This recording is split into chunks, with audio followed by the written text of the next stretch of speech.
독일인의 사랑, 막스 뮬러. 첫째 회상. 어린 시절은 그 나름의 비밀과 경이로움을 갖고 있다. 하지만 누가 그것들을 이야기로 엮을 수 있으며 누가 그것을 해석할 수 있을까? 우리는 모두 이 고요한 경의의 숲을 방황하여 빠져나왔다. 우리는 모두 한때 모든 감각이 마비된 행복감에 젖어 눈을 떴으며 삶의 아름다운 현실이 우리의 영혼 위로 넘쳐 흘렀었다. 그때 우리는 우리가 어디에 있었는지, 우리가 과연 누구였는지를 몰랐었다. 그때에는 온 세계가 우리 것이었으며 우리 자신은 온 세계에 속해 있었다. 그것은 일종의 영원한 삶이었다. 시작도 끝도 없는, 정체와 고통도 없는, 우리의 마음속은 봄날 하늘처럼 맑았고 오랑캐꽃 향기처럼 신선했었다. 일요일 아침처럼 고요하고 성스러웠다. 그런데 무엇이 나타나 이처럼 신성한 어린이의 평온을 방해하는 것일까? 어찌하여 이 같은 무의식과 지순의 현존이 종식을 고할 수밖에 없는가? 무엇이 우리를 이처럼 완전하고 편재하는 행복감에서 몰아내어 우리로 하여금 느닷없이 어두운 생의 한가운데 외롭게 홀로 서게 하는가?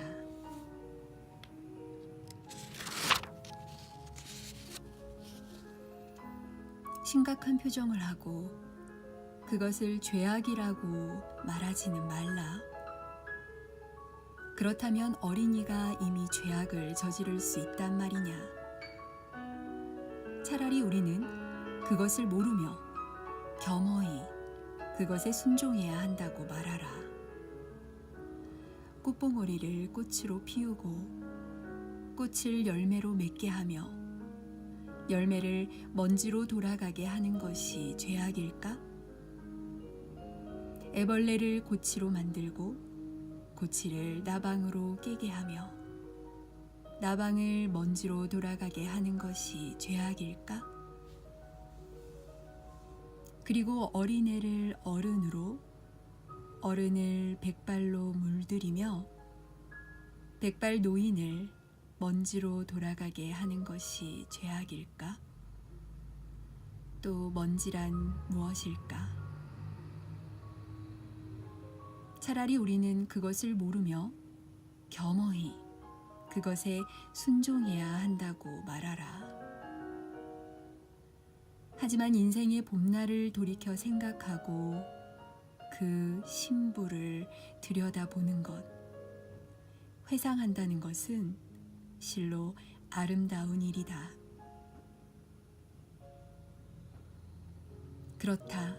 인생의 무더운 여름날에도 흐린 가을날에도 또 추운 겨울날에도 덜어는 봄날이 있는 법이 아닌가.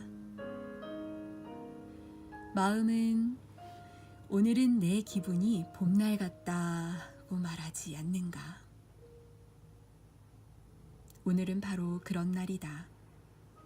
그리하여 나는 향기로운 숲속 푹신한 이끼 위에 누워 무거운 팔다리를 한껏 뻗고 초록빛 잎새 사이로 무한한 푸른 하늘을 올려다본다. 그리고 생각한다. 어린 시절에는 과연 어떠했던가. 그러자 모든 것이 잊혀진 듯 싶다. 기억의 처음 몇 페이지는 집안의 낡은 성경책과 다름없다. 처음 몇 장은 완전히 빛이 바랬고 좀 찢겨져 나간 데도 있으며 더럽혀져 있다. 계속 여러 장을 넘겨 아담과 이브가 낙원에서 추방되는 대목에 이르러서야 비로소 온전하게 읽을 만한 깨끗한 페이지가 나온다. 단지 발행 장소와 연도가 적힌 표제지라도 붙어 있으면 좋으련만. 그렇지만 그것은 영 없어져 버렸고 그 대신 우리는 말쑥한 사본 한 장을 발견할 뿐이다. 그것은 우리의 세례 증서이다. 여기에는 우리가 태어난 날짜와 우리의 양친과 대부모의 이름이 적혀 있다. 따라서 우리는 스스로를 발행 장소와 연도가 없는 책자로 간주할 수가 없게 된다. 그렇지만 이런 식의 시작이라는 것, 애초에 시작이라는 것이 없었더라면 좋았을 것을. 왜냐하면 그 시작에 접하려 들면 당장 일체의 생각과 기억이 정지해버리고 말기 때문이다. 따라서 우리가 어린 시절을 또 거기서 거슬러 다시 끝없는 시작을 향해 되돌아가는 꿈을 꾸다 보면 마치 그 심술궂은 시작은 끊임없이 앞장서 도망쳐버려 우리의 사고가 아무리 뒤쫓아 달려도 결코 그것을 따라잡지 못하고 만다. 그것은 마치 어린이가 푸른 하늘과 땅이 맞닿은 지평선을 향해 끊임없이 달리는 것과 다를 바 없는 일이다. 아이는 아무리 달려도 하늘은 줄곧 아이를 앞장서 달아나 버린다. 그래서 여전히 땅 위에 머물러 있는 하늘을 앞에 두고 아이는 지치고 끝내 지평선에는 이르지 못하는 것이다. 그렇지만 우리가 한 번쯤 일단 그곳에 도달했다 해도 애초에 그 일이 우리에게 어떻게 시작되었던가 하는 그 원점에 이르렀다 해도 대체 거기서 무엇을 알 수 있을까? 그렇다. 그 기억은 엄청난 파도에서 빠져나온, 그래서 그 파도 물이 눈에 들어가 눈을 뜨지 못하는 한 마리 복슬개처럼 온몸을 떨고 있을 뿐이다.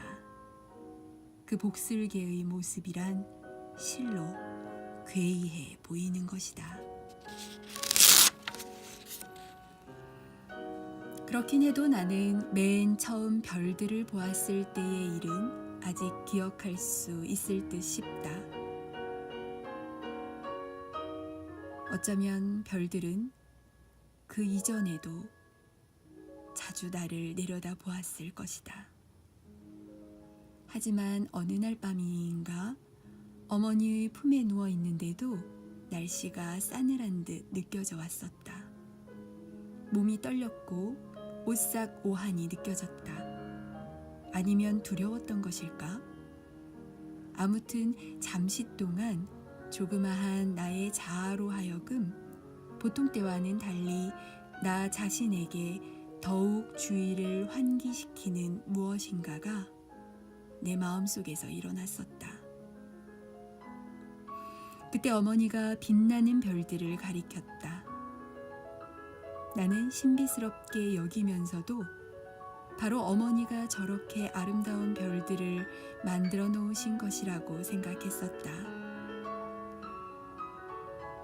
그러자 다시금 따스함이 느껴졌고 아마 곧 잠이 들었을 것이다. 그리고 또 나는 언젠가 풀밭에 누워있던 일을 기억한다. 내 주변의 만물이 흔들리며 고갯짓을 하고 윙윙대며 빙빙 돌고 있었다. 그때 발이 여럿 달리고 날개가 달린 한때의 작은 벌레들이 몰려와 나의 이마와 눈 위에 앉으며 인사를 했다. 하지만 곧 눈이 몹시 아파와서 나는 소리쳐 어머니를 불렀었다. 어머니는 아휴 가엾은 녀석 모기떼들에 쏘였구나 라고 말씀하셨다. 나는 눈을 뜰 수가 없어 푸른 하늘을 볼 수도 없었다. 그런데 마침 어머니가 들고 계시던 신선한 오랑캐꽃 다발로부터 그 짙푸른 빛의 신선한 향내가 내 눈 속으로 스며드는 느낌이 들었었다. 지금까지도 처음 핀 오랑캐꽃을 볼 때마다 나는 그때 일을 떠올리며 꼭 눈을 감아야 할 것만 같은 기분에 사로잡힌다.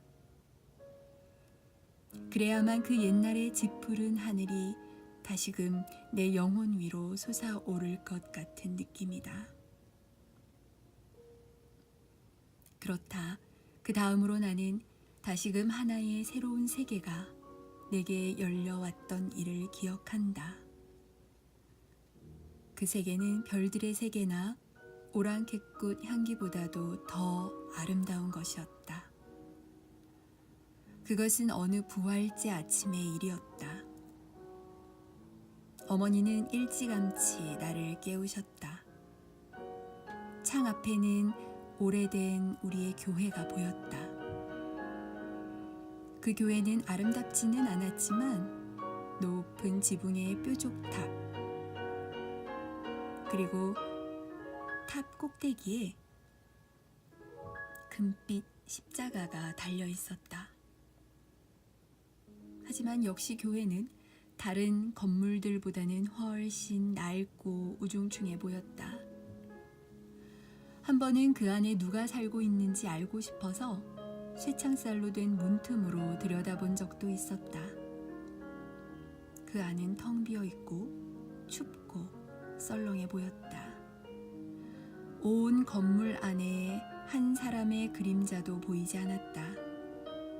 그리고 그때부터 나는 그 문을 지나칠 때마다 오싹 전율을 느끼곤 했었다.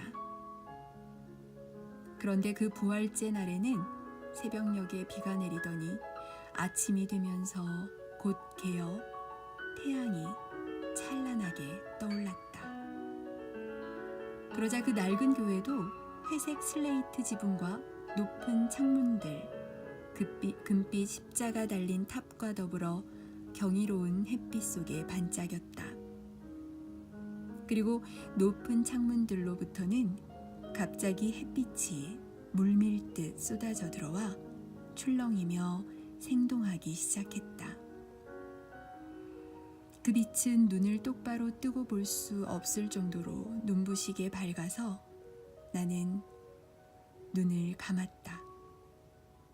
그러자 햇빛은 곧장 나의 영혼 속으로 파고들어 나의 내면에서 만물이 빛과 향기를 바라며 노래하고 진동하는 것만 같았다.